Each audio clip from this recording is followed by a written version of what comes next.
Hey guys, welcome to today's video. Today, as you can see, Walter Mondale died a few days ago, maybe like a week ago. He died he died a little while ago, basically. And Walter Mondale, he was the vice president to Jimmy Carter. He died at 93 years old. And this video is just a tribute to him, as you can see in this. Walter Mondale, he was a really great guy. He was. Walter Mondale was an American lawyer and politician. Mondale was born in Minnesota and graduated from the University of Minnesota in 1951. He then served in the U.S. Army during the Korean War before earning a law degree. Working as a lawyer in Minneapolis, Mondale was appointed Minnesota Attorney General by Governor Orville Freeman and was elected to a full term in 1962 with 60% of the vote. He was appointed to the U.S. Senate by Governor Karl Rovag upon the resignation of Hubert Humphrey, following Humphrey's election as VP in 1964. Mondale was elected to a full Senate term in 1966 and re-elected in 1972, resigning in 1976, where he became the vice president. While in the Senate, he supported the consumer protection, fair housing, and tax reform, and the desegregation of the schools. So, very important guy. He did some very good things. Jimmy Carter, Democratic nominee, chose Mondale as his running mate. The Carter-Mondale ticket defeated Gerald Ford and Bob Dole. Carter and Mondale was marred by a worsening economy, and they lost the 1980 election to Reagan and Bush. In 1984, Mondale won the Democratic nomination and campaigned for a nuclear freeze, which basically means Soviets, you stop making nuclear bombs and we'll stop making nuclear bombs. The Equal Rights Amendment, an increase in taxes, and a reduction of U.S. debt. See, there was this big Tea Party movement. Mondale was there. He was called a man ahead of his time. This was why. He supported desegregation. He supported the Equal Rights Amendment. He supported the reduction of the U.S. debt. Mondale lost the election. After his defeat, Mondale joined the law firm Dorsey and Whitney. President Bill Clinton appointed Mondale U.S. ambassador to Japan. He retired from the post in 1996. In 2002, Mondale became the last-minute choice of the Minnesota Democratic Farmer Labor Party to run for Senate, after Senator Paul Wellstone died. Mondale narrowly lost the race to St. Paul Mayor Norm Coolman. He then returned to working at Dorsey and Whitney and remained active. Mondale later took up a part-time teaching position at the University of Minnesota's Hubert Humphrey School. So he was a senator. He was a very good person. He served as vice president to Jimmy Carter, and he expanded the role of vice president. One really good thing he did. And as I said, this is just a tribute to him, as he was an honorable politician. I know there are definitely Republicans watching me, and Walter Mondale was a Democrat, but I hope we can move this past us. Because no matter who dies, Republican or Democrat, it is something. They are not evil just because of political party.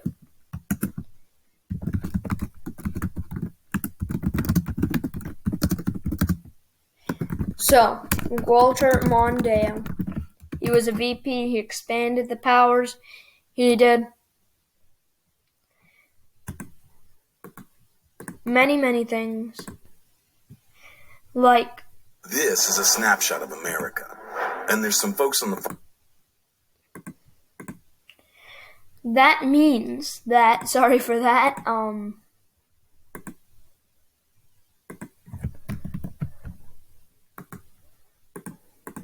Breaking news tonight, Walter Mondale has died. He served as vice president for President Jimmy Carter.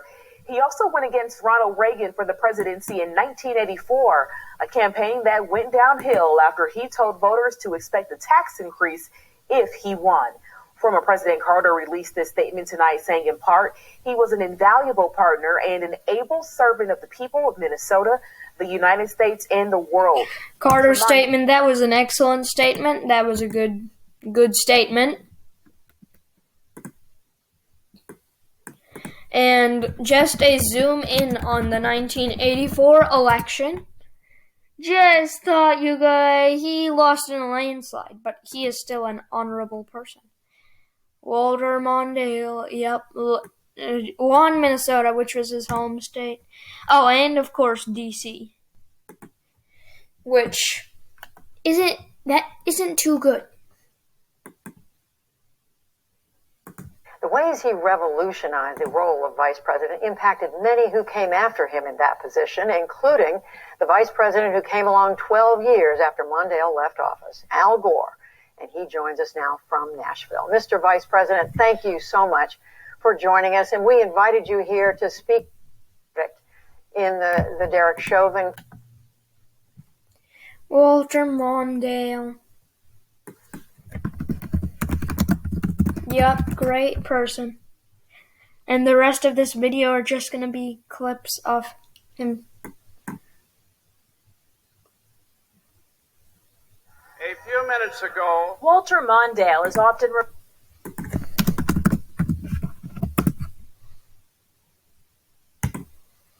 has campaigned with class all over this nation.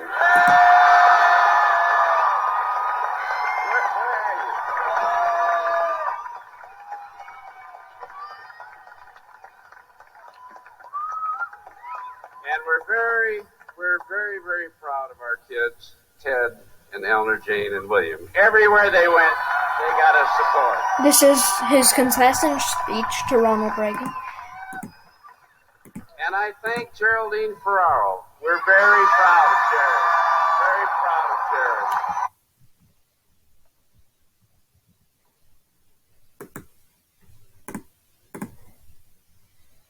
Paused and raised the question about whether, in fact, that time hasn't gone by. Tonight, the people are making a judgment about that. Well, he spent 2 years after the last defeat with President Carter just convincing himself that he was ready to be president. And now he says he is ready.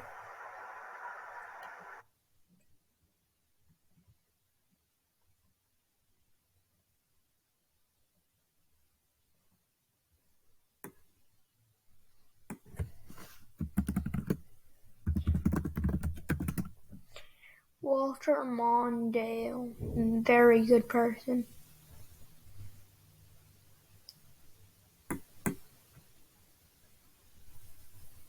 Former Vice President Walter Mondale passed away last night at his home in Minneapolis. He was a lifelong public servant who transformed the role of Vice President and championed civil rights under President Jimmy Carter before losing his own run for the presidency to Ronald Reagan.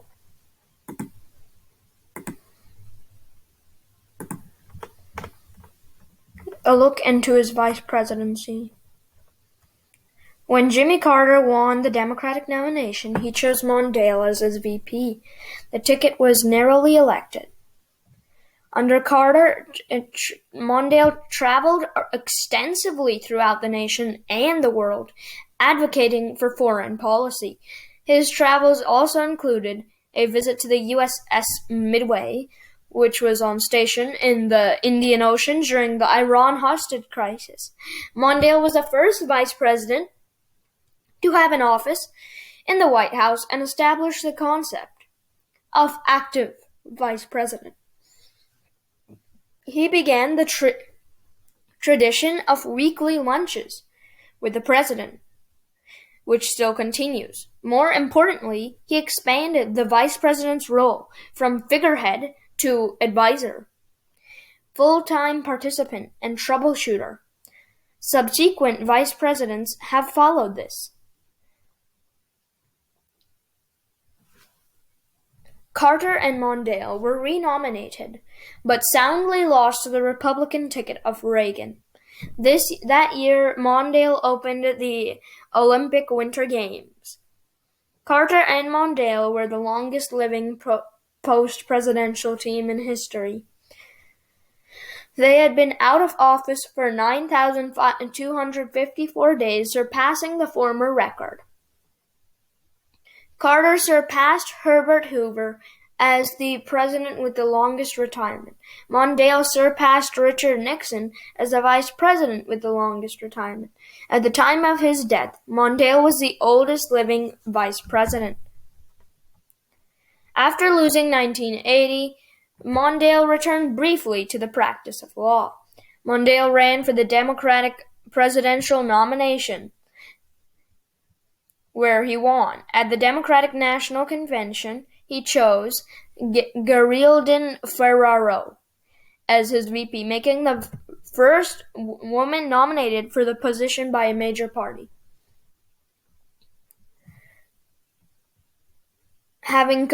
Mondale was determined to make a historic choice for vice president, and San Francisco Mayor Dianne Feinstein, Tom Bradley, Henry Cisneros, Ferraro, a Catholic, was criticized for being pro-choice. Much more controversy erupted over the release of her husband's tax returns and on ethics. Mondale made his acceptance speech, by the end of my first term, I will reduce the Reagan budget deficit by 2/3. Let's tell the truth. It must be done. It must be done. Mr. Reagan will raise taxes, and so will I. He won't tell you. I just did, he says.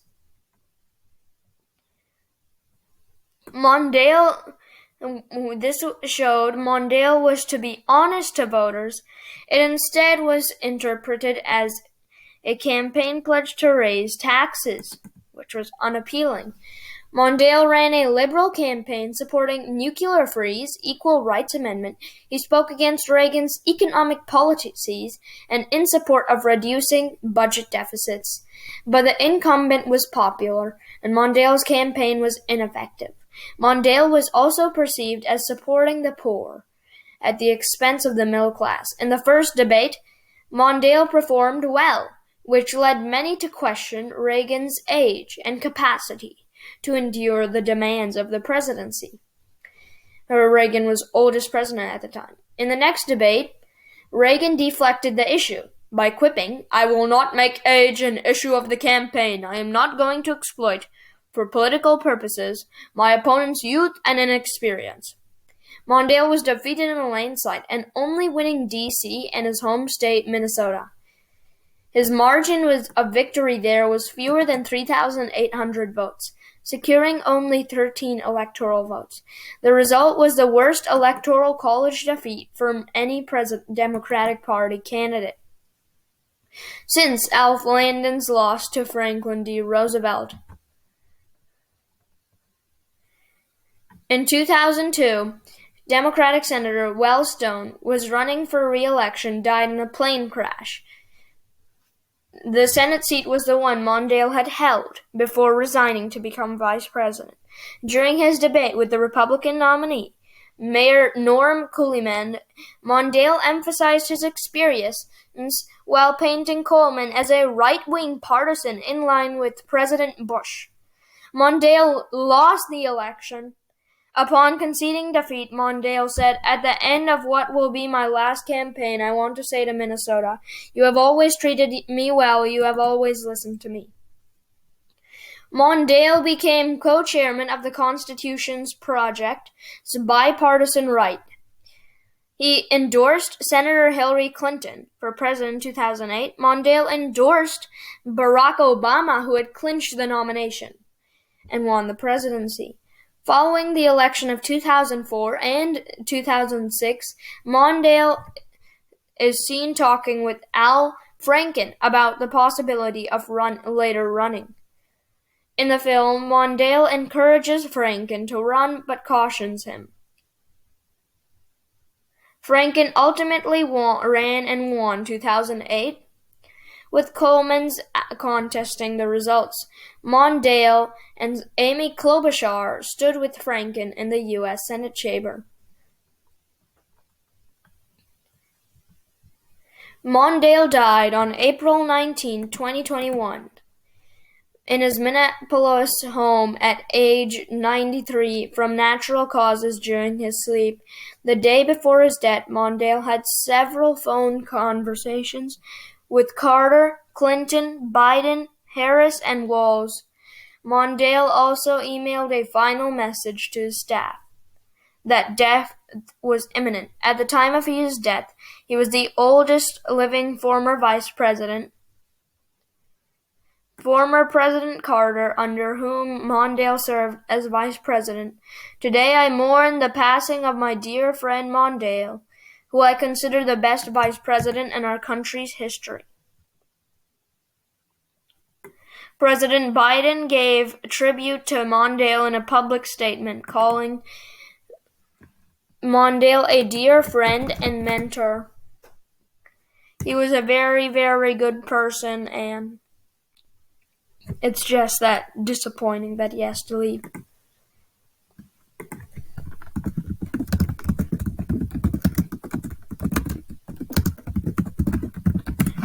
Yeah.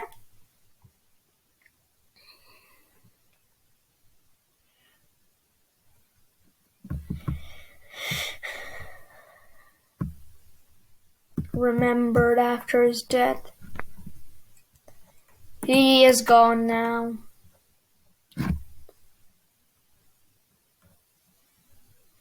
Which is disappointing.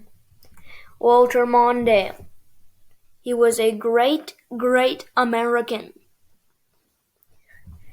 He served as the vice president of Jimmy Carter.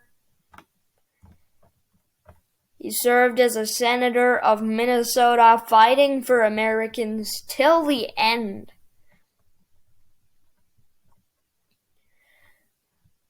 He did that all alone. And he was just a man ahead of his time.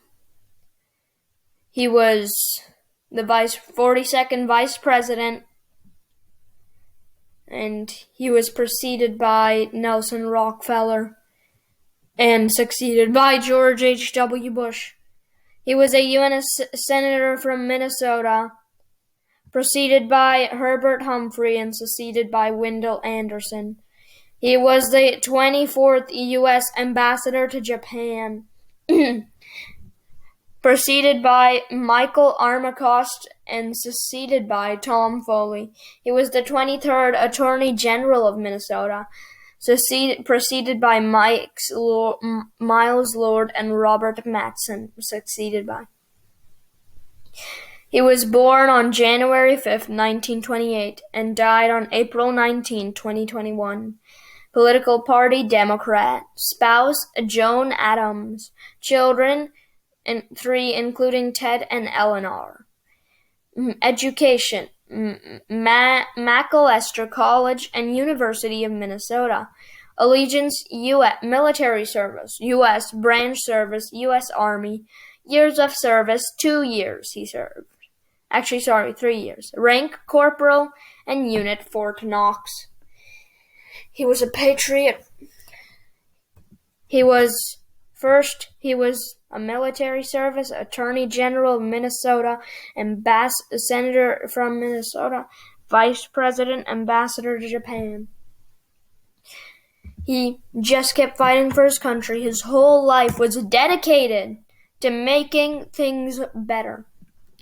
Walter Mondale, the American hero. And he was a man ahead of his time. He changed the vice presidency to something that is no longer that powerless. Earlier, they were pretty much useless, the vice president. Unless you died, they wouldn't even be invited to cabinet meetings. Now, Walter Mondale transformed the VP-ship for Republicans and Democrats. And that is it. May Walter Mondale rest in peace.